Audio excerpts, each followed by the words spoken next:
Hi, this is Bob Gallico for Radio Irish.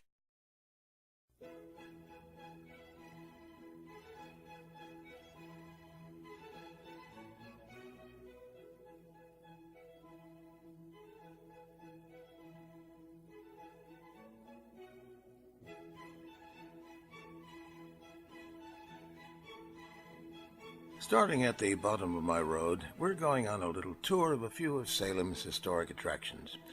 Salem to many people is the city of witches and witchcraft. The city's nickname is indeed Witch City, but the connection is not so much a plethora of residential witches, but rather the dark historical events of 1692. There are some witches in residence and the occasional warlock, and they're good for the tourists. And of course it gives the city its Halloween bonanza with an October-long influx of visitors. That's all right, pal. Never mind the color of the lights. You cross when you want to. Maybe he thinks being in Salem makes him impervious to moving vehicles. We're heading down Salem's main thoroughfare, Washington Street, and then we'll be turning right into another of the city's important streets, Derby Street, or, as we say here, Derby Street.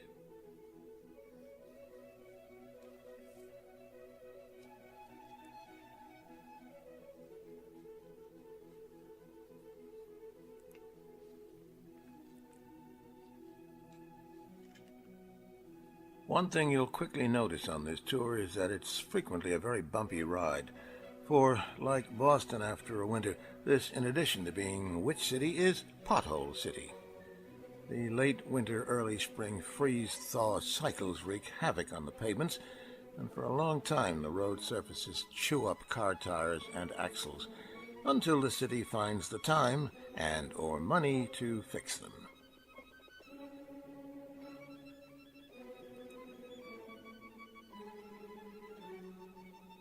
The two tall chimneys you see in the distance belong to the Salem Harbor Station, which we'll be passing later.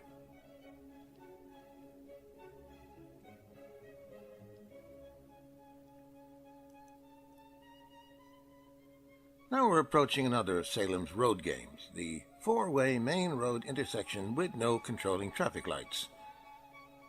They seem to be up there, but they've never been switched on. It's every man for himself. Get out of me way! Left turn and proceed up Hawthorne Boulevard. Shortly we'll be passing the beautiful and historic Hawthorne Hotel. Said to be haunted, there are stories that an apple orchard once stood where the hotel stands now, reputedly owned by Bridget Bishop, the very first person to be executed during the 1692 witch trials. There are claims that apples can sometimes be smelled in the hotel, and two rooms have had reports of strange happenings.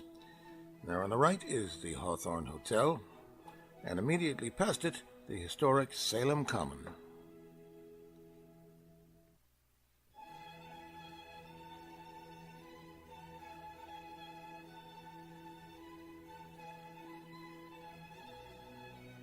And speaking of the witch trials, standing on one corner of the Common is the Salem Witch Museum. Regarded in many quarters as the city's #1 tourist attraction. Receiving thousands of visitors yearly, it gives them a comprehensive account of the events of that short but dark period in the area's history. Now that young lady is entitled to cross there when she wants to.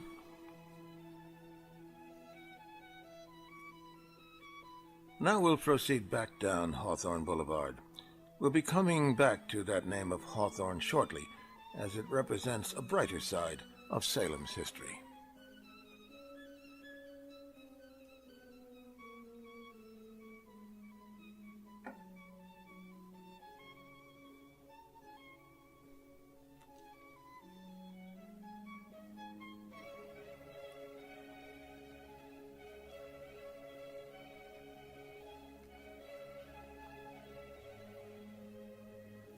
A right turn now onto Charter Street.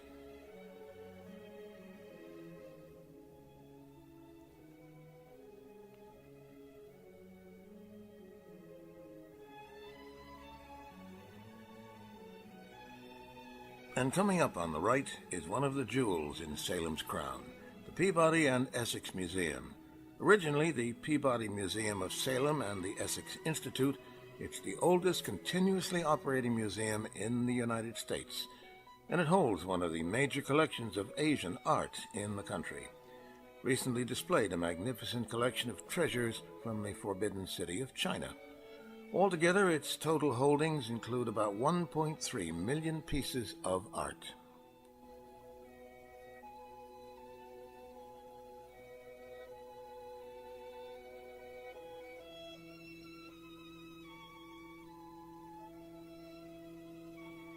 This brings us to Central Street, and we hang a right to have a look at another of Salem's most popular landmarks. That being Red Sandwich Shop. Winner of many awards over its 50-year history for the North Shore's best breakfast, luncheon, coffee, and bagels. And as you can see from their menu, the most reasonable prices.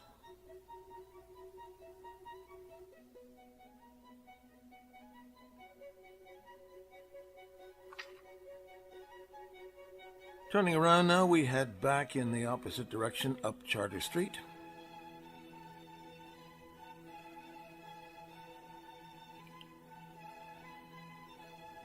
And about to pass on the right the entrance to the Charter Street Cemetery, also known as the Old Burying Point, the oldest cemetery in Salem and the second oldest in the country. One of its residents, so to speak, is John Hathorne, a local Salem magistrate who was chosen to be a judge in the witch trials. During the trials, he took on the role of prosecutor rather than that of an impartial judge, beginning with a presumption of guilt. He appeared to be on the side of the accusers, and he received an unsavory reputation as the hanging judge, one which rather bothered his great-great-grandson, who we will meet shortly.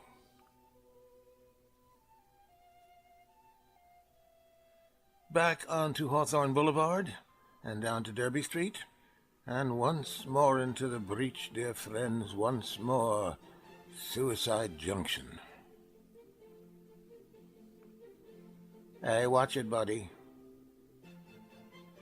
On the right, the Salem Waterfront Hotel.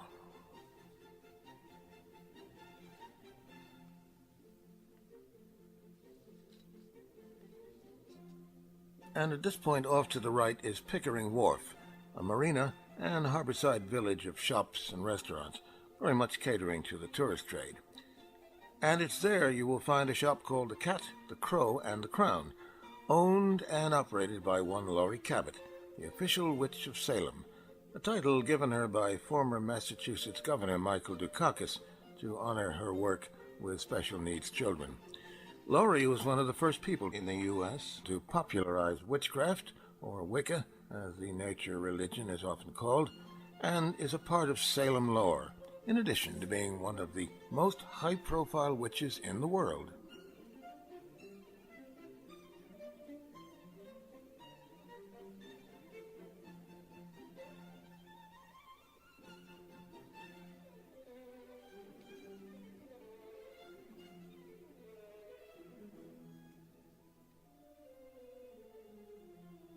And now we come to another of Salem's top tourist attractions, the House of Seven Gables Museum, devoted to the work of the 19th century Salem-born Nathaniel Hawthorne and providing Salem with a brighter historical alternative to the witch trials.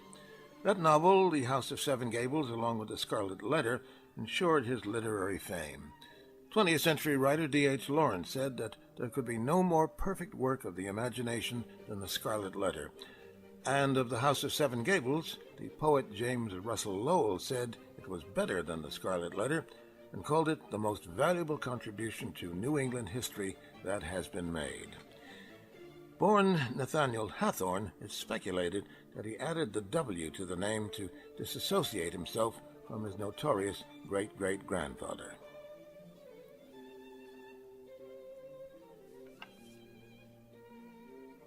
Past the entrance to the parking lot, we make a right turn.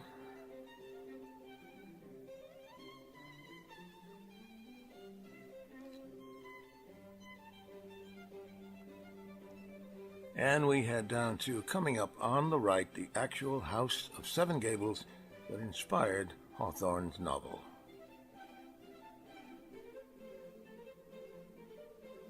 And there it is.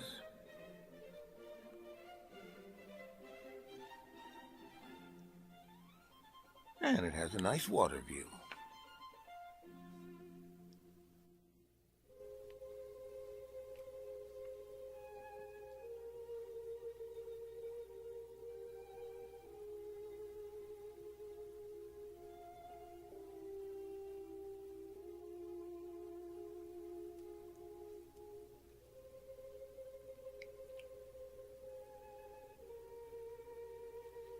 And so off we go again.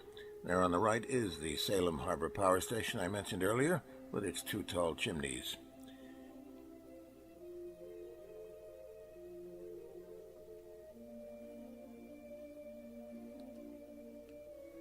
Not exactly a tourist attraction, but very necessary to Salem life. Generates about 745 megawatts of electricity, I'll have you know, enough to power about 745,000 homes, which certainly takes care of Salem's approximately 41,000 residents. And now passing what would definitely not be considered a tourist attraction, the South Essex Sewerage Treatment Plant.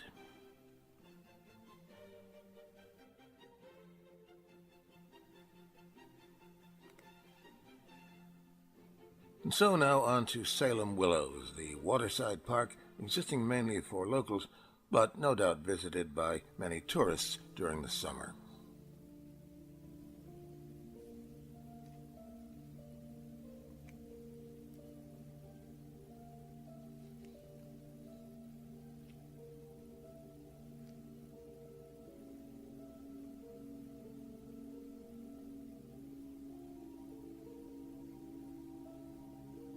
Off to the right there is the road to Winter Island, popular in the summer with locals, containing one of the two beaches in the Salem area.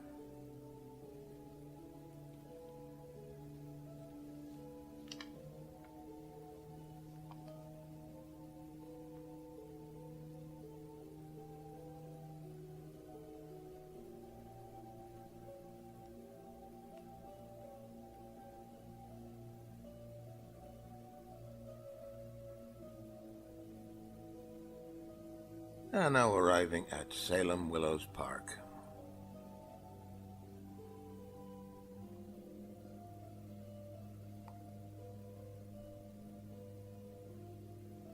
Whenever I come here, I'm reminded of a place back in Ireland, the seafront in Bray, County Wicklow, having as it does on one side of the road the parade of amusement arcades and food stands.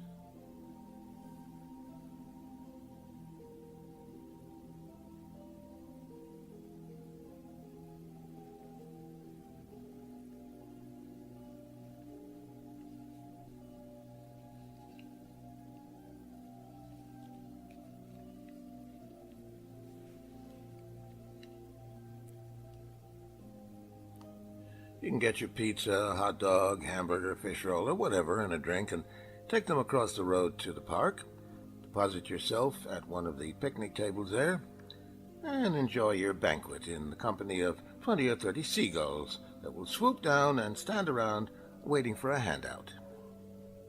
Then you can walk it off along the extensive pathways through the park or down by the water.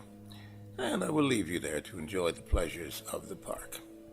There are a number of other things to see and places to go other than those we've covered on this mini-tour.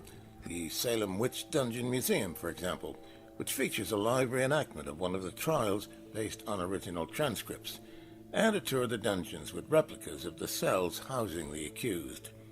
The Salem Witch House, once the residence of Jonathan Corwin, another of the witch trial judges, also interred in the old burying point. The house is the only remaining structure in Salem with direct ties to the events of 1692, and other attractions which, if not totally of authentic historical significance, nevertheless make for an entertaining experience.